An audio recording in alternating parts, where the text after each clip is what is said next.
The death toll in France has now passed 21,000. Ministers are looking at how to manage the post-lockdown period, and the President has been to Brittany to thank workers there who are keeping food supply flowing across France. The race for a COVID-19 vaccine speeds up this Thursday. Britain and Germany are leading the field in the search. Both have scientists who are on the verge of human trials for a serum to prevent the spread of the killer pandemic. The Swedish activist Greta Thunberg joined calls for a combined effort to tackle coronavirus and the climate crisis. The teenage campaigner said the 50th anniversary of Earth Day this Wednesday was the time to choose a new way forward. Thank you very much for being with us. The World Health Organization is warning that the coronavirus crisis won't end anytime soon, and with many countries only in the early stages of the fight, as the global death toll surpasses 180,000, in spite of many world leaders looking to end the lockdown in their respective countries that has stopped their economies. The WHO's Tedros Ghebreyesus says we all need to be vigilant for a long time to come. Most countries are still in the early stages of their epidemics. And some that were affected early in the pandemic are now starting to see a resurgence in cases. Make no mistake, we have a long way to go.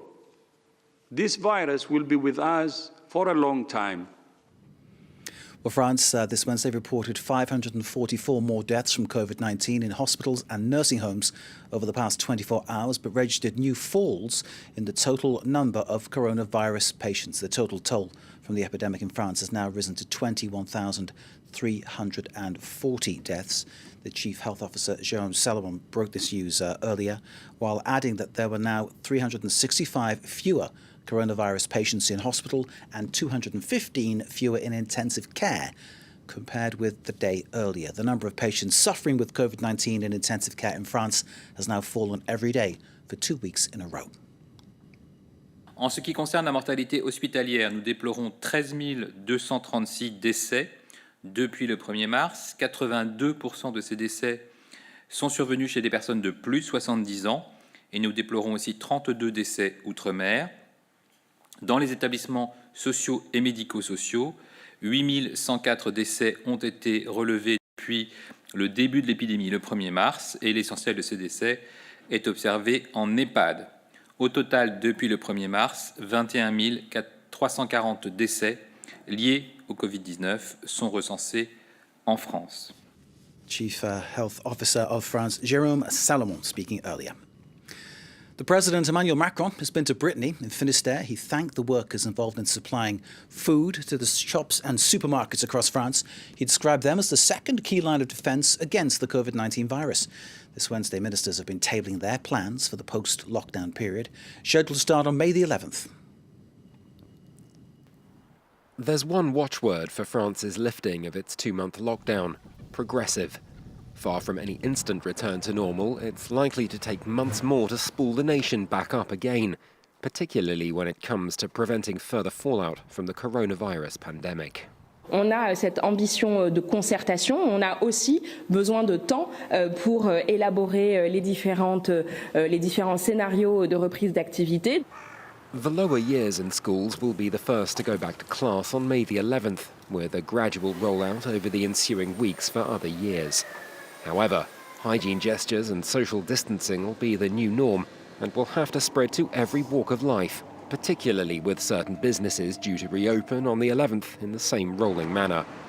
The government's looking at placing sanitary gel dispensers on public transport, more frequent cleaning, and even the frequency of trains and buses, and pushing people to cycle to help with social distancing. Businesses already open will have to ensure existing measures are maintained. As part of that, it's highly likely wearing masks in public will be mandatory. They're meant to be distributed to the general public before the lockdown ends. Elsewhere, travel is to remain limited, even internally. And in the same vein, public areas like bars and restaurants will have to stay closed for the foreseeable future. People still at risk, such as the aged, or those with chronic conditions, are being asked to remain home too, with a concerted push for those who can work from home to do so. Even while the government has said it'll scale up coronavirus testing and tracing, France and the world at large are still a long way from a vaccine.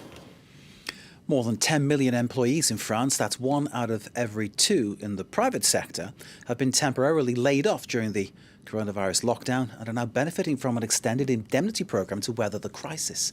President Macron vowed that no company would be abandoned to the risk of bankruptcy when announcing the widespread business closures and stay-at-home orders implemented on March the 17th. The French Labour Minister is Muriel Pénicaud. In France, there are 10,200,000 private sector workers whose salaries are being paid by the Labour Ministry because they're temporarily unemployed. That's more than 1 in 2 employees. Meanwhile, 6 out of 10 businesses are also receiving funding from the government, 820,000 of them. It's unprecedented. Our country has never done this. May the 11th here in France will see a progressive return to school for the more than 12 million school students. Those who are fortunate to have been benefiting from homeschooling may have taken pleasure from that in some respect, but what it has exposed is that it's a method in which children from less well-off families suffer compared to those from richer homes. It's maths time in the Hadou household. Hania is in charge of homeschooling her 8- and 11-year-old daughters during the coronavirus lockdown. Des fois, ma mère, elle comprend pas. Elle comprend pas tout. Je peux pas remplacer le métier d'un enseignant, mais on essaie de faire avec. The family is in contact with a social worker who gives them a hand. Je remplis les feuilles, je les prends en photo, je lui envoie et Myriam après elle les corrige, elle nous les renvoie et je corrige. Despite the extra help, the girl's mother is worried about the upcoming school year. Je sais que l'année prochaine, ma fille sera au collège et je vais être à l'avant parce que je prépare l'avenir de mes enfants. She's not alone. This middle school headmaster fears the lockdown will have a lasting impact on the students' education. Je suis sûr que beaucoup d'élèves ont cumulé le retard. Et dès le retour, il faut identifier ces élèves, il faut mettre des moyens pour aider et accompagner ces élèves.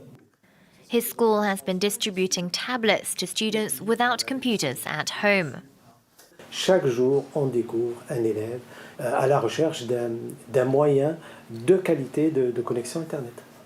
Internet access is key to helping families and schools stay in contact. Since the lockdown, the French government estimates that teachers have lost touch with up to 8% of the country's schoolchildren. Yana Lee and Hanan Saidani with that special report. Next, the British government says 763 more people with the coronavirus have died in the UK in hospitals. This takes the total to 18,100. The coronavirus pandemic dominated the parliamentary session this Wednesday. The new leader of the opposition Labour Party, Keir Starmer, made his debut and wasted no time launching a verbal attack on the government's perceived lack of urgency over the crisis. I will call the First Secretary of State. With the Prime Minister Boris Johnson still recovering from COVID-19 infection, the Foreign Secretary Dominic Raab stood in for him at the first ever virtual Prime Minister's questions. Around 50 MPs were present in the House, while dozens of others took part remotely. The acting leader of the opposition Liberal Democrats was among several MPs going on the attack. Will the government commit itself now for a future independent, judge-led inquiry into how this crisis has been handled? I have to say I won't take up his offer of committing to a public inquiry. I think that there are definitely lessons to be learned, and when we get through this crisis, it will be important that we take stock and we come together to understand, with an unprecedented challenge on an international scale, what can be done to avoid it happening again. The UK government is being criticised for a late lockdown, a lack of medical equipment and testing, and a failure to join an EU procurement scheme last month. Keir Starmer. One other major criticism is over the UK's statistics. The latest data shows just over 18,000 people have died in hospital after testing positive for COVID-19. The Financial Times, however, says its analysis shows more than double that number have died across the country, in and outside hospitals. Now, I do understand due diligence. Keir Starmer, in his first appearance as leader of the opposition Labour Party, said a pattern is emerging in the UK in which the Conservative government is too slow in getting things done. In this country, and something's going wrong. Spain has seen a further 435 COVID-19 deaths over the past 24 hours. The death toll there now stands at 21,717. Spain is the second worst affected country in Europe. It's imposed some of the most strict measures of lockdown. This Wednesday, children were allowed out for the first time in a month, just for a short walk. The government is seeking a state of emergency until May the 9th. A strict lockdown maintained for now, but soon to be eased. Spanish Prime Minister Pedro Sánchez is looking to prolong the country's state of emergency until May 9th and then begin gradually easing measures the following week. Estamos, señorías, en la buena dirección para poder acometer este proceso de desescalada cuando toque, con la mejor coordinación entre las distintas administraciones. Vamos a dar pasos hacia adelante y vamos a dar pasos hacia atrás en función de cómo se comporte la pandemia. Spain imposed its quarantine on March 14th with some of the strictest measures in the EU. But since last week, it's relaxed certain policies. Some sectors, such as construction and manufacturing, have been allowed to resume work. And children under 14 will be able to go outside, accompanied by an adult, starting this weekend. For the past month and a half, children have been banned from going outside, a controversial and contested measure, but a necessary one, according to health workers. Y parece ser que debido a todas las medidas que se están haciendo y que la sanidad pública está funcionando como está funcionando, pues quieras o no, estamos viendo un poco el final ese, pero con precaución. Spain is believed to have passed the peak of its outbreak. On Wednesday, authorities were able to close an ice rink in Madrid that had been used as a makeshift morgue for the past month. But the death toll continues to rise. Spain has nearly 22,000 reported deaths, the third highest in the world after the US and Italy. To the race for a COVID-19 vaccine. Experts estimate that it will take at least 12 to 18 months to develop one. But Britain and Germany are leading a group of only 5 clinical trials on humans. Researchers at Oxford are looking at a potential vaccine based on a virus found in chimpanzees. Research director Professor Sarah Gilbert estimates that this has around an 80% chance of being successful. Meanwhile, the German regulatory body has given the go-ahead for the country's first trials on human volunteers for a vaccine developed by the German firm BioNTech and the US giant Pfizer. Klaus Schischertek is part of this research team. Das ist ein sehr gutes Zeichen. Einmal das Zeichen der Hoffnung zur Pandemiebewältigung. Es ist nicht zu erwarten, dass wir dieses Jahr einen Impfstoff haben im Sinne einer sehr breiten Anwendung für wirklich viele Millionen. Aber es ist ein sehr guter Hoffnungsschimmer in Bezug auf weitergehende Entwicklungen. We're expecting more developments on this virus story throughout Thursday. The Swedish activist Greta Thunberg has joined calls for a combined effort to tackle coronavirus and the climate crisis. The teenage campaigner said the 50th anniversary of Earth Day was the time to choose a new way forward. Dramatic improvements in air and water quality as coronavirus lockdowns have cut pollution have prompted calls for a low-carbon future, but the need to get millions back to work is clouding the environmental picture. Beijing before and after quarantine. Same thing in Paris near the Eiffel Tower. The Alps now visible from Milan. Another clear horizon in La Paz, Bolivia. Here, as in many cities around the world, the smog has cleared as the coronavirus pandemic imposes social lockdowns and economic shutdowns. Road traffic here has dropped by up to 90%, according to local officials, and scientists are paying close attention. El corte súbito que tenemos de emisiones, como la otra vez una reactivación de esa emisión, nos va a permitir ver en qué tiempo, cuál es la velocidad de reacción del planeta. Less cars on the road, less planes, and less ships. The reduction in road, air, and maritime traffic have all contributed to the improvement of global air quality. For some environmentalists, it's a sign that fighting climate change is possible. What's happened kind of overnight or in a matter of days in in light of the COVID-19 has really demonstrated that there's a lot more capacity for society to change very quickly, and right now we need society to change quickly and positively to tackle the climate crisis.